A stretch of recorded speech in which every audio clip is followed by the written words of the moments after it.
May mga paparating na naman na espesyal na okasyon. Dito po, napakarami ng leche plan recipe yung naipakita ko sa inyo. Pero yung pang personal ko po na gamit or kung may okasyon po rito sa amin, ganito po yung aking ginagawa. Tara na po at ibabahagi ko na sa inyo. 21 pieces na egg yolk yung gamit ko rito at dinagdagan ko po ito ng 2 pirasong whole egg. Large size po ito, then pipigaan ko po ito ng 1 pirasong kalamansi na medyo malaki. Kung medyo maliit po yung inyong gagamitin, gawin niyo pong 2 hanggang 3 piraso. Don't worry, hindi po aasim yung ating leche plan. Tutulong lang po ito para magtanggal po ng lansa dun po sa ating ginamit na itlog. After po natin yung mahalong mabuti, maglalagay naman po tayo ng condensed milk. Nakikita nyo naman po yung aking ginamit. Again, pang personal ko po ito. Kung sakaling pang benta nyo o naghahanap kayo ng mas murang costing, ibang brands po ng gatas yung inyo pong gamitin.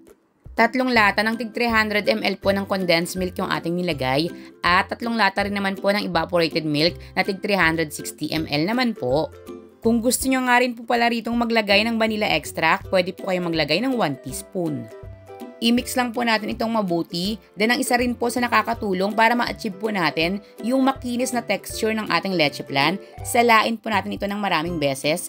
Sa akin po, sinasala ko po ito ng hanggang 4 na beses. Medium size naman po na llanera yung ating ginamit na may caramelized po na asukal.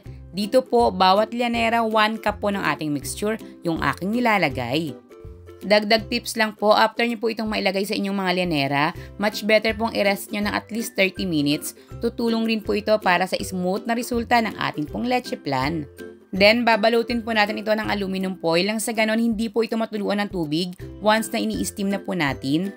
Isa rin po ito sa napaka-importante, dapat po mainit pa lang po yung tubig ng iyong steamer at hindi pa po ito kumukulo. Isasalang na po natin yung ating mga leche plan nang sa ganon hindi naman po ito mabigla sa pagkakaluto at hindi po kayo magkaroon ng resulta na parang scrambled egg. Then lulutuin po natin ito over low heat lang po. Sa ganito kakapal na leche plan, 1 hour and 30 minutes ko po itong in-steam. Mag-toothpick test bago nyo po ito hanguin at palamigin bago naman po i-unmold. At heto na nga po yung aming pang personal na gamit na leche plan. Bukod sa napaka-creamy na, habang hinihiwa po ito may mapapansin po kayong konting kunat. At yung lasa talaga naman pong napakasarap. Dagdag tips po uli, huwag na huwag nyo pong susunugin yung pagka-caramelize nyo po ng asukal dahil makaka-apekto rin po yan sa lasa ng ating leche plan.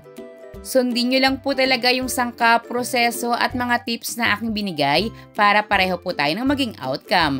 Nang sa ganon, sa panahong ito, hindi ka nabibili ng leche plan dahil kayang-kaya mo naman po itong gawin. 10 pirasong leche plan nga po pala yung nagawa natin dito po sa ating recipe.